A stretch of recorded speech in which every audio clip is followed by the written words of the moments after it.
Absolutely. Yeah, right. Okay. All right. 1, 2, 3. All right, and we are live. Welcome back, everyone. This is, what episode are we on, Chrisley? Goodness, we are rolling. We really are rolling. So we're on episode 6. Episode 6 of season 2. My name is Shakia Kegler. I'm one of the hosts of Government Coins. I'm also the founder of GovLiai. This is my lovely co-host. Hi, everyone. My name is Chrisley Julian. I am the founder of the Black Bunker and Chrisley G Consulting. And I am one of the wonderful co-hosts of this wonderful podcast. Yes, y'all. And today, we went into our bag today with this one. I was just saying, we went into our bag today and we went and found a contracting officer, a former Airforce contracting officer who is now helping small businesses when it comes down to responding to opportunities and just the entire contracting management process. So without further ado, Derek, would you mind sharing with the people a little bit about yourself? Of course. So hello, everyone. I'm Derek Sampson. First of all, I want to thank you for this opportunity. It is a huge blessing. I'm a fan of the show. I was saying before we came on how much I really enjoyed this show, and I watched every episode, and I just really enjoy what GovLiai is doing for this small business community, for federal contracting as a whole, actually for government contracting, state and federal. So I'm really excited to be here and to share my expertise and my knowledge and my experiences with you all. I am a husband and a father of 2 young men with a daughter on the way. I'm focused at this point in my life on building a financial legacy and building generational wealth for my family and generations to come, and partnering with like-minded people that have similar visions. But most importantly, I'm a follower of Christ. I say all that because I want people to understand my passion and my desire to really help people when it comes to federal contracting. This is something that I really enjoy doing. It's a passion. I feel like I found my calling and I'm walking in it, right? So one of the things that I've, been blessed with is having this experience to learn federal contracting. I served in the Air Force for 12 years, held a variety of jobs from radio maintenance and missile silos to air medical evacuation in Afghanistan, to supporting POTUS level programs and other things that I can never talk about, not even to my family. So it's a true pleasure to be here right now and share my expertise and my experiences. But I will say that the 8 years that I spent as a contracting officer was the most rewarding, especially when it came to small businesses. I was in charge of our squadron's Simplified acquisition team. And for about 3 years, I was helping small businesses when it came to, pursuing federal contracts, awarding contracts and doing those things. And I moved on to other experiences, but it was always the working with small businesses that really made federal contracting worth it for me. Now, when it comes down to like some of that work in the Simplified acquisitions team that you were working on, first of all, can you explain to us what a Simplified acquisition is? Let's do that. Okay, so Simplified acquisition is, so anything between the micro purchase threshold, I think it's like $10,000 now, and up to $250,000. That's the Simplified acquisition threshold.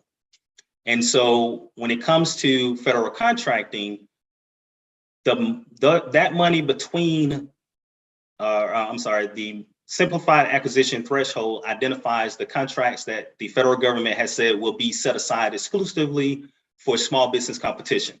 So as part of the team, as the head of the team, I was in charge of making sure that those dollars went to small businesses, that it didn't go to the large businesses, that the small businesses got the first crack at those dollars. Now, a lot of times small businesses could not meet the requirements, but that was few and far between, whenever it came to some of the contracts. So we tried to make sure that we gave small businesses the opportunity to compete between that threshold.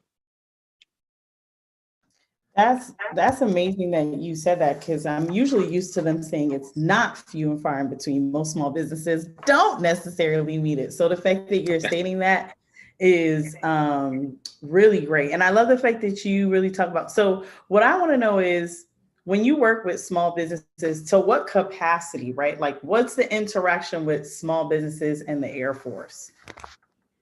So when it came to the Air Force, basically it was one of those things where I was a business advisor and contracting officer. So a lot of the small businesses, it was always in training mode. It was one of those things where a lot of them, they didn't know how to, they didn't really know much about federal contracting. So it was always trying to teach them, help them understand that this is what we needed from them. This is what they needed to do in order to pursue contract opportunities. This is how they had to set up their business. Like it was a couple of situations where I would walk individuals from calling the office and say, hey, I'm interested in government contracting, but I don't know anything about it. And then walk them through the process. And even a few months later, be signing a contract to that company because, they followed all the steps and they were able to get their first contracts, through our squadron. And so it was, majority of the time was spent educating and spending time networking and building these relationships with these businesses so that they can understand how to do business with our specific agency, but also with the federal government as a whole. Now, Derek, you mentioned the squadron, so I wanted to dive into that a little bit because former military, realizing that there are multiple military bases within the United States and also outside of the United States. So that prompts the question, wow, so you're telling me you could possibly get contracting opportunities with one squadron that's on this military base of thousands, sometimes hundreds of thousands of people? Yeah, absolutely. So at Shaw Air Force Base is where, my last, one of my last duty stations where I was in charge of the Simplified acquisition team, we had, I want to say, about 16 different squadrons, something of that nature. And each one of them had their own specific budget. Each of them had their own specific needs. And so we were buying things for each one of them throughout the year. And so a lot of the contracts that small businesses had, they would have with one squadron, right? And sometimes they would support the base. If that, for instance, like the communication squadron, they would buy all your IT equipment for the entire base, right? But the customer or the small business, their customer was that individual communication squadron. Construction companies, their customer was our CE squadron, civil engineering squadron, and they would build buildings for the entire base for everyone to utilize. Sometimes you had small businesses that would provide services specific to one unit, but for the most part, if they were on the base, they were supporting the entire base, or they were supporting a specific unit. Got it. And that is crazy because it's almost like 500. And I just looked it up. It says 450 to 500 military bases. So that's a lot of opportunity. That's what, 50 states? Yeah. Multiple. Each base it functions pretty much like a city, right? Mm-hmm. And so when you think of a small little town, the same type of resources, the same type of needs that they have is the same type of opportunities you'll find on the base. A lot of times there you'll find restaurants, you'll find like the bowling alley. They need people that run the bowling alley. They need people to clean the bowling alley. They need people to service the bowling alley. They need all those things. And so, it's a lot of opportunities there. Yeah, that's good. That's amazing. So as we talk about the multitude of opportunities, right? A lot of the small businesses aren't necessarily prepared to respond to the multi-million-dollar complex requests. So what advice, how did you as a small business specialist reach out to vendors for micro purchases? What was your strategy? All right, so each base in federal agency, they handle the micro purchases, the government purchase card, they handle that program differently. At our installation, it was decentralized. So basically what that means is that we would have a card holder in each of the units, and they would be responsible for making those purchases, contacting the business, small businesses, so forth and so on. And our unit would just oversee and manage the entire process. However, with that, we required that they contact at least 3 sources. So anytime they got ready to buy something, they always had to identify these 3 sources. And then they could choose, most of the time they went with the lowest, the lowest price offer, or they would provide, like a J&A justification to go outside or to award to the one that's not the lowest in order to make the purchase. And, I know I mentioned J&A and I can get into that if you all want to, but I don't want to, spend too much time. No, we'll leave it at justification. Yeah. We'll leave it at that. Yeah. But I'll say the next part of, some of the things that we want to talk about. And first of all, just hopping into the military base question alone, that happened earlier this week. A business owner asked, how do I get into the space to provide these services on base? And I said, well, you got to reach out to the people on that base, like figure out which one is closest to you and who's that contact at that space. So at that installation. So I'm very happy that came up. Like sometimes the stars just align. That's all I know. Yeah, they're going to want to reach out to the small business specialist for that particular base. And that individual, most of the time they'll tell them that, hey, we have these events that's going on. And, you definitely going to want to connect with them because they're going to be the entry point in order for you to not only get access to the base, but find out about the opportunities available for small businesses. That's a gem right there, y'all. Remember, all these small business specialists, y'all have the opportunity to reach out to them. That's a part of what the job is, the role for them. The next one would be, we want to shift gears a little bit and get into like the marketing aspect. So we talked a little bit about like how you reach out to primes as how you reach out to small businesses as a contracting officer. How does a small business market their business to government agencies, contracting officers, both, to showcase the services and products that they provide? Okay. Yeah. And when I saw that question, I was like, okay, this is going to be a good one, right? Because marketing has always been a challenge for small businesses. Most business owners I speak with, they'll tell me that their marketing efforts are pretty much subpar at best, right? So for all your listeners, it's like I want you to rate your marketing efforts on a scale of 1 to 10, with 10 being I have my marketing strategy down packed, 1 being I only search sam.gov for contract opportunities every now and then. And 5, which is midway, would be I randomly send my capability statement to people I've never met and who's probably not expecting my email, right? So I found that that's where a lot of small businesses are. They feel like, well, I'm out there marketing, I'm sending my capability statements, but a lot of them don't understand how the government systems work, right? And so one of the first things I tell them is, okay, so who are you sending your capability statement to, right? And they'll say, well, I'll send it to a contracting officer. It's like, okay, did they tell you to send it to them? And Shakia, from your military experience, one of the things that people are afraid of is violating the government's policies when it comes to email, right? We don't click on links. We don't open attachments. We don't do a lot of these things that you would normally do with your personal email. You don't do those with the government email. And when people send in these capability statements, a lot of times, they end up being deleted. As a matter of fact, I asked several of my contracting professional, some of my friends that are still contracting professionals, whether they're in the civilian sector or they're still in the government, I asked them, how do they approach, the capability statements when it comes across their desk? And some of them, I'll share 3 responses, with you all. And this is going to be eye-opening, or it should be eye-opening for you all, right? So a high-ranking individual said that she doesn't have time to read the ones that she didn't ask for, right?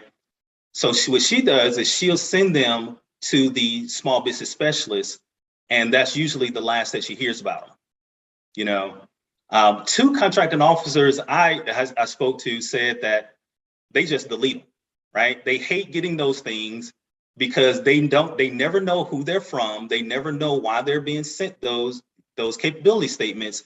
And one of them said, I don't think small businesses understand how to do business with us. And then there was a representative with a federal contractor that told me, he says, I think a lot of the small businesses are using their capability statement wrong, right? They're not using them effectively. They're just sending them randomly and they're saying, hey, do you have opportunities for me? Or, this is my business and we do this.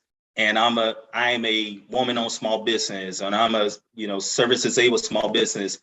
And he's in the back of his mind, it's like, okay, so what does that got to do with me? Like, what value are you bringing to me? What value are you offering me?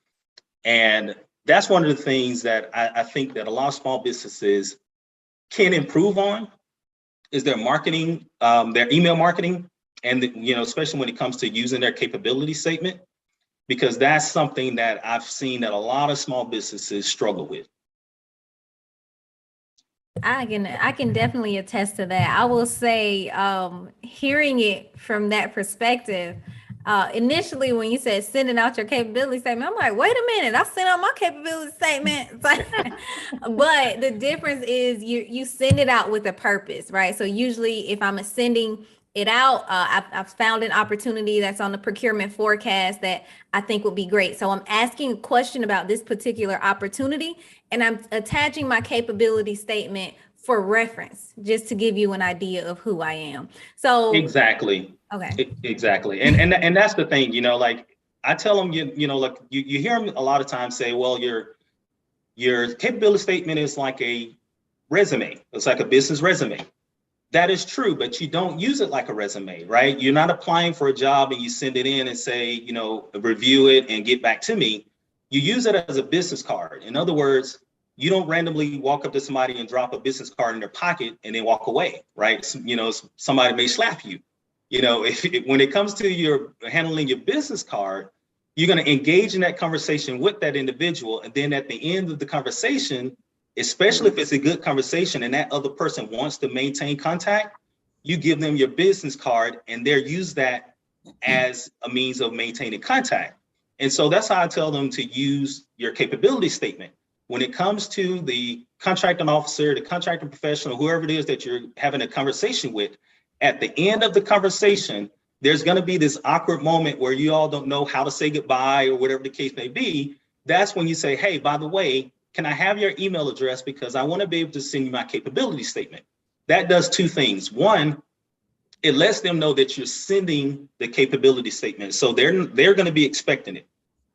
Two, they will either tell you this, here's the email to send it to, which is maybe their personal email, or it may be an organizational email, a group email where it's going to land and everybody gets to see it and everybody get to use it and utilize it. And that'll give you more eyes on your capability statement. Because, what a lot of small businesses don't realize is that the government, we don't respond to marketing the way that you do in the commercial sector. In the commercial world, if I market to you, I'm trying to entice you to buy. I'm trying to encourage you to buy right then and there, or within the next couple of weeks, whatever the case may be. Like, I want you to buy soon. With the federal government, you have to have a bona fide need to buy, right? And that bona fide need may not come for 3, 4, 5 months. Well, if you send me your capability statement and that's the only contact I've had with you, chances are I won't remember you 4 or 5 months down the road, right? So, but if I have a relationship with you and I remember that, I went to this event or I met this contractor and they were saying something about, like, where's that capability statement? I know they gave it to me. Now I'm going to try to find it. And those are the things that you want to do, is you want to make sure that the capability statement that you give to the individual, that person is going to hang on to it and be able to reference it later on when they get ready to make a purchase. That is, so Derek, you said it's something that I actually do use the resume. So I use the resume analogy because speaking to, marketing, when it comes down to like being a human resource professional, like you're not randomly going to send a company your resume, but you are going to respond to an ad like a RFP, right? And you're going to state your qualifications for that job ad and how, you know, you're a qualified candidate. And I love the fact that you talk about procurement forecasting, because that's one of the things that I know small businesses are not leveraging to their advantage, because most people look at the procurement forecast as, well, this isn't going to make me money now. Which, yes, the forecast, just like the weather, it is forecasting what's to come. And what's to come could be a year to 2 years from now, right? But it builds a business pipeline where what I've seen when we look at like the Leidos, the Deloitte, the KPMGs, they're leveraging the procurement forecast because they're not looking at tomorrow's dollar. They're looking at, well, how long is that contract? 5 years? Okay, let's start building it for it a year in advance. And that is where they're able to grow and market their company efficiently, right? So I think it's spot on. And then I too, you know, for those out there, I did start like that. You know, don't be ashamed for the beginning. I started sending and my capability statement was horrible. It was no. So let me just say that you're absolutely right. The capability statement is like a business resume. So your analogy, your use of it is absolutely right, right? What I'm referring to is the individuals that get ready to send it in without making contact with anyone. Yeah. Right. Yep. The strategy is, if you're going to, you know, if you want to send it via email, take the approach that it's like a business card, right? You wouldn't randomly just hand someone on the street a business card and expect them to call you without really knowing who you are. You know, so you're going to want to make, you know, build that relationship, have that communication, and then drop that business card and give that capability statement to that individual so that they can get back to you. So can I ask you, and this isn't in the questions, but I just want to ask you something that I know many business owners want to ask. Okay. When it comes down to reaching out, what should be like, how should they approach the conversation when they are on the phone with someone like yourself that was in the Air Force, right? What should, like, they get on the phone and it's like, hello, Derek. Great. What comes after that? Yeah. So when it comes to how to engage, there are different ways that you can go about it, right? But the main thing is that you want to demonstrate your willingness to help. So a lot of times what would happen is I would reach out, you know, I'm not a subject matter expert for half the things that I would buy, right? And so what I would do is I would call these companies expecting to talk with someone that knew what I was referring to or what I'm talking about. And what would happen is I would talk to someone and they would either say, well, if I don't know what you're trying to buy, so here, let me put you on hold, and I would give this run around. And by the time I found someone that can give me an estimate or give me pricing, they were, you know, either busy and all this type stuff. And so basically what I would get is a quick estimate. But when it came to a lot of the small businesses that took the time, they would sit me down, you know, or they would sit down on the phone and they would say, hey, what is it that you need? What are you trying to do? Right? You know, do you have a statement of work that's associated with what you're asking for? You know, and they would establish that conversation. And what I found is that those individuals that took the time to demonstrate their willingness to help were the ones that had the better, the more complete proposal. Those are the ones that really understood what the government was asking for. Those are the ones that over time, I would reach out to and say, hey, I have this other requirement. Do you know a company that could meet it? And they would say, yeah, well, we have the capability to do that. And they would immediately go into my market research as a potential source. And so one of the things that, you know, I tell people is that you have to be willing to help the government. You have to be willing to take the time out of your day to explain and show your expertise, because that's what they're looking for. You know, the person on the line may not be a subject matter expert. And if they are, at least they're connecting with a like-minded individual And all that does is at the end of the conversation, by the time the government is ready to solicit the proposal, you've moved up towards the top of their list as an ideal customer that they, or ideal buyer, or I'm sorry, as a potential source that they want to do business with. And all that does is when the solicitation comes out and you see how much you've influenced that solicitation, you know that you have a really good chance of winning. Okay, so this is gonna play into, and it's not even, we are really going off script, y'all. Like this ain't even but my question, so this is, I wanted to highlight this one part first. So you said that when you would reach out to them, you would reach out looking to speak to the subject matter expert, because as a contracting officer, your job is to procure these services, right? Mm-hmm. But you probably got the request from another department. Yep. So this goes into that conversation of, who do I market to, right? Do I market to the contracting officer, or do I market to the department that's going to utilize my services? Yep. Great question. Most of the time, I would just that. I would receive a phone call and I would tell them, hey, you know, like, you're really marketing to the wrong person, right? Who you want to get in contact with is the person that the subject matter expert, or the person that's going to be using your service. Those are the people that you're going to want to market your services to. As a contractor officer, we're required to do market research as part of the acquisition process. But when it comes to you marketing your services to the government, the contracting officer isn't always, I mean, sometimes they are, but they're not always the person that you want to contact when it comes to marketing your products and services. You can get in contact with them and ask them to forward you or provide your information to someone to get back to you. But a lot of times, you know, you're wasting your time trying to market to the contracting officer, because we're not the ones that's going to buy or use your service. And so a lot of times what happens is, again, going back to the individuals that, you know, get lost in the shuffle.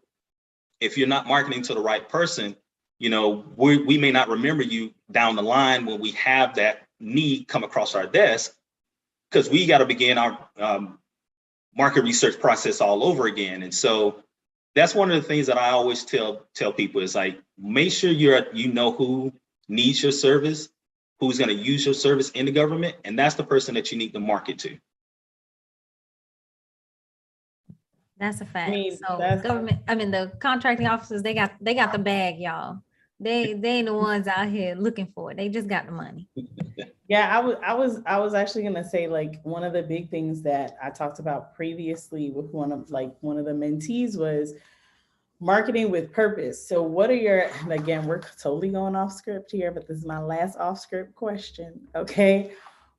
What are your thoughts about leveraging LinkedIn as a marketing tool, as opposed to, you know, your Instagram, your Twitter, your TikTok? Like, what do you think is like the new marketing tool outside of sending capability statement and all that good stuff? So social media is growing when it comes to federal contracting. It is growing a major influence and gaining momentum. If you don't have a social media presence as a business, you're missing out on a lot of opportunities. And the federal government is starting to take advantage of those things. As a matter of fact, when I was a contracting officer, we had a Facebook page, right, for our squadron. And one of the things that we, you know, like in the FAR, it tells you that anything below $25,000, you have to post in a public place, right, on like a bulletin. But we were thinking, like, wait a minute, half the people can't get access to this base. So why would we post anything to a bulletin on base expecting contractors and small businesses off base to be able to see it? And so we were like, how about we use something that we know people are using nowadays? And so we decided, you know what, we're going to start posting some of our requirements on Facebook. And, you know, we didn't have a LinkedIn page, but LinkedIn would actually be an even better place to post in order to find those opportunities, or to find small businesses to meet your need. You know, so yes, social media, LinkedIn, you know, those places are going to be a great place for you as a small business to build a presence in order for federal contractors, for federal agencies to find you. I love that. I'm happy that you brought that up. I'm gonna go ahead and take WA talents elsewhere right now. I'm going to the basis next. So I wanted to ask, this is kind of along the line. So we're gonna shift gears once again. And this is kind of getting into our final question because we are running a little bit at our time. But Derek, we don't want to hold up too much of your time. But I'll go into technical writing. So this goes into like the responding to these opportunities. So finally, right, we got through the process. We done marketed to this agency. They put the solicitation out on the streets, and now it's time to respond. What do we need to, like, how do we respond to these opportunities? So the first thing that I always tell small businesses is you have to understand whether you should be developing a proposal, a bid, or a quote, because each of those are handled differently, right? They're handled and evaluated differently, and not knowing the difference can negatively impact your chances of winning. I hate it when I would I would put out an RFQ, a request for quote, and I would get a proposal, right?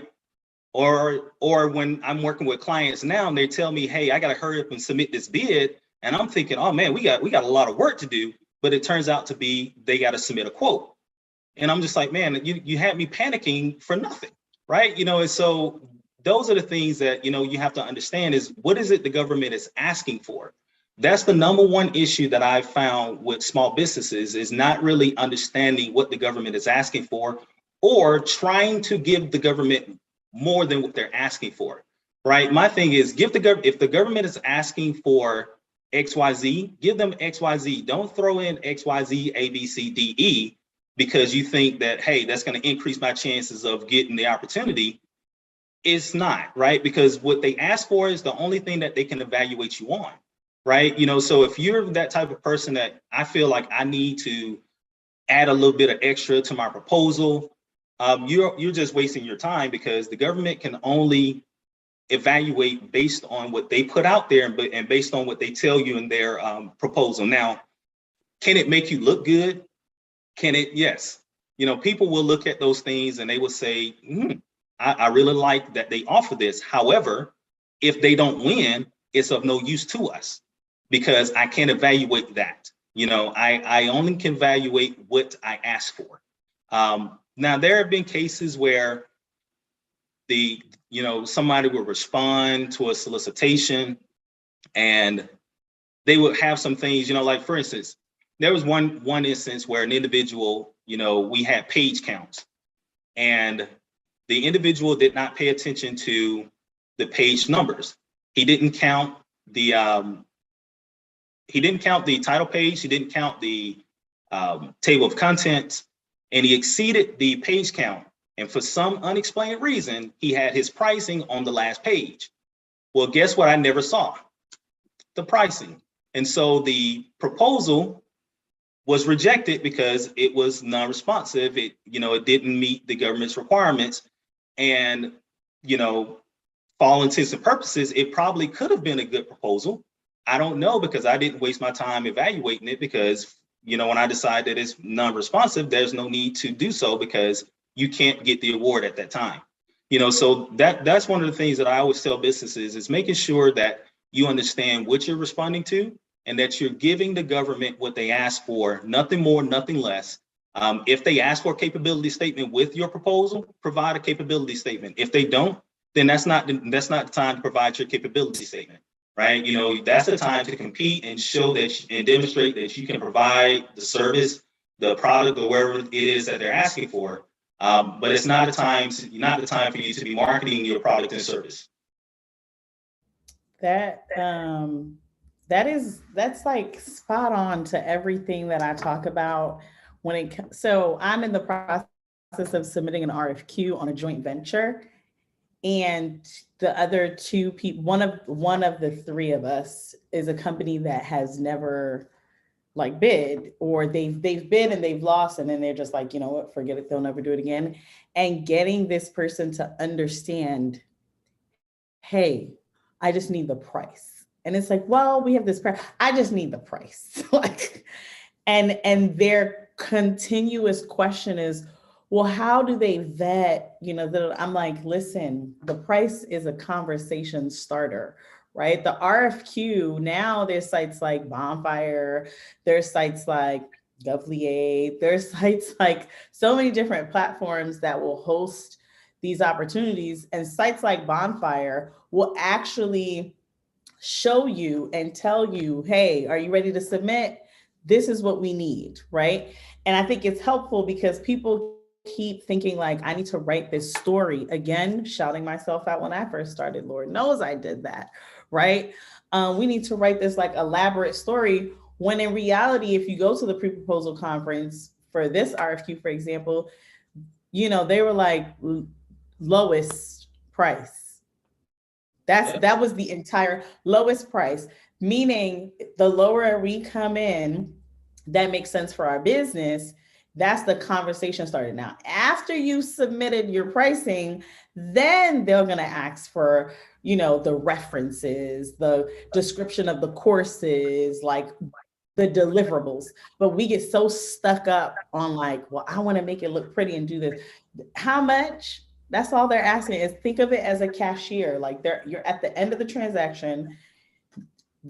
How much is the bottom line? That's all they want to know, right? And I think some small businesses, they get caught up. So to define RFP, everyone, is a request for proposal. And most proposals, some of them will be defined on what you have to submit, including what size font you need to have, what type of font, what your margins need to look like, and page numbers, right? And then RFI, which I love RFI when I'm thinking about like pipeline and project management and long-term. RFI's request for information. It's kind of written like a proposal, but most of the time they don't actually ask for pricing. They're really just trying to see who can do the work. Sometimes they'll ask for pricing, sometimes they don't. They're just saying, hey, we have this opportunity that may come out, and it's great market research because depending on what companies respond, they can say, hey, women-owned small businesses is where we're going to designate this essential RFP later on. Then there's RFQ, which is a request for quote. How much? That's it.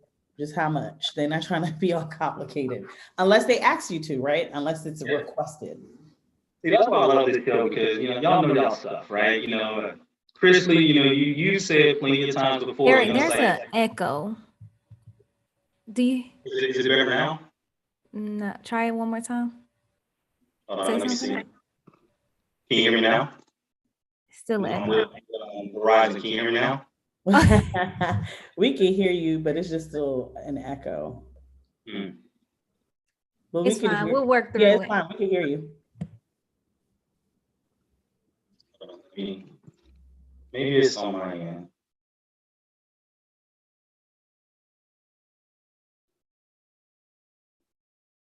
Is it better? Still echo? It's fine. We'll leave it. You sure? Okay. Yeah. All right. But yeah, because Chris Lee, like you said plenty of times in previous episodes, it's like being responsive to the government when it comes to their request, whether it's a request for information, a request for a proposal, a request for a quote. Being responsive is very important. You have to be able to respond to the government properly, because we have to evaluate based on your response. And sometimes if you don't respond properly, your proposal, your offer can be thrown out. That's a good point. I know initially hearing like the responses, I was like, oh, yep, I definitely did that. We all start in a process operating a certain way, but you learn by doing. And I think that is that if you don't take anything else away from this, you have to learn by doing. And don't get discouraged. Like sometimes you're going to submit a nasty looking capability statement like Chris Lee. But you learn and you keep going and you move towards it, to move closer towards your goal.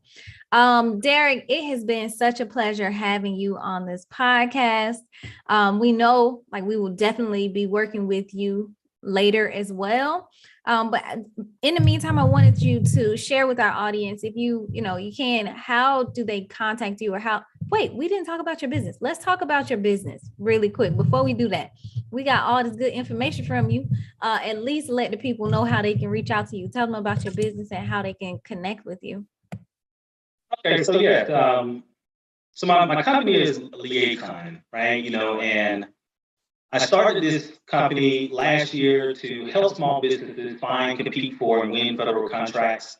We provide cradle-to-grave acquisition, training, and coaching to help, small businesses win government contracts. One of the reasons why I reached out, connect with Liai is because, Chris Lee, you mentioned it, in the first episode, is I saw Shakia on Earn Your Leisure. Right. And that really motivated me to really, instead of just helping one or two businesses, in my little small little circle of influence, maybe I could help more businesses. And so I wanted to build something to that allowed me to do that. And so late last year, I ended up launching a online training platform we're still developing it. It's called the Federal Contracting Blueprint for Small Businesses. You can find it at federalcontractingblueprint.com. And what the whole goal is to provide you with the tools and the resources to help you navigate the federal acquisition process, to help you, get that training. When it comes to a lot of the businesses that I work with, when I first meet them, they're all over the place. And so they're eager to win, but they're not really familiar with federal contracting. And so I'm very methodical, strategic, thorough. So I want me and my clients to be able to move in unison.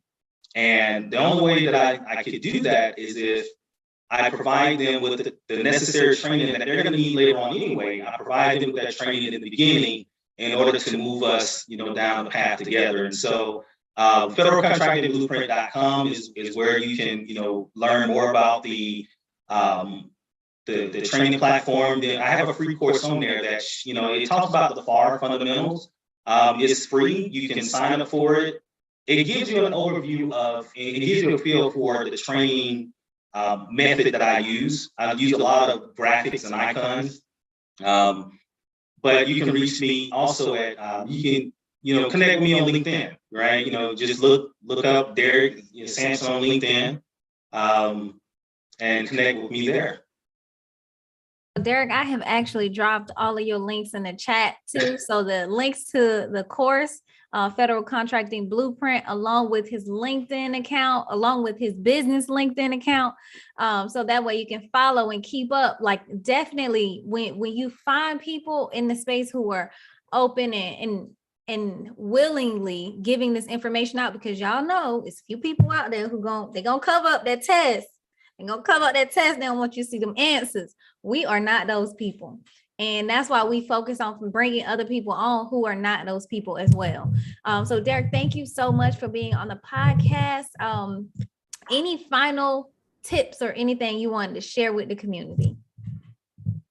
Yeah, so two things. First, if you need travel, right, I also own a Dream Vacation franchise. So I'm just starting to really get into selling travel, and I want to be able to travel the world and stuff like that. But the other thing that I want to share is, as minority-owned, Black-owned businesses, pursue your 8A certification, right? Don't let anybody hinder you from getting that. And the reason why is because when it comes to 8A certification, right, you all get to control a lot more than you think. 8A small businesses can call up their SBA rep if they see an opportunity that's for them and say, hey, I want that opportunity set aside exclusively for me. Even if it's out on the streets, even if it's full and open or small business set aside, whatever it may be, you can call up your SBA rep and they'll send over a letter to that agency and say, hey, we want you to set aside that requirement exclusively for this small business. And then you will enter into like negotiations with that agency to see if you all can come on a price and all this type of stuff, but it'll give you that opportunity. You eliminate competition and all that type of stuff. Trust me, businesses are building multi-million dollar companies using the 8A program. And I was hit with that strategy early on in my career as a contracting officer. Took me by surprise, but it's one of the things that I now share with other small businesses. You need to, exercise your power that you have. That's a good point. 2 good points. That 8A is what I'll be going after next. I will say, make sure you know how to navigate these government waters before you go out and get the 8A. So yes. I'm just starting to feel, I've been in business for 5 years and I'm just starting to feel like I'm ready to go after my 8A now. So that's the next step for us, along with multi-award schedule. So getting on the GSA schedule, that's another one of our next steps, because we're trying to get to the bag for real this time, y'all. Like, that's exactly for us too. Like, 8A is in the pipeline. It's not like a 2022 and it's not a 2023. Maybe it's not a 2023. No, it is a 2023. Is it a 2020? I gotta check. It is definitely in the pipeline, but that's another thing. Like 8A has so much leveraging power behind it. But if you are still struggling in a space on how to effectively market your business to agencies, then 8A will be a waste of leveraging power, right? Mm-hmm. So you definitely want to know how to navigate, how to market, start building those relationships. A lot of people, I think I've talked about this with my mentees, the 8A small business conference that happens in Florida, it happens every year. No one that I know that ever goes to that conference walks out of there without a subcontracting deal or a prime deal ready to go when they go back home. So it usually happens in the month of the end of January or early February. So look out for that next year. And this is going to piggyback on your dream team and your travel business, right? So next week, our episode will be a company who manages logistics, and she found her way into the government contracting space by helping construction teams find logistics helping construction teams secure logistics and lodging for their company when they win the contract. So she got her DBE.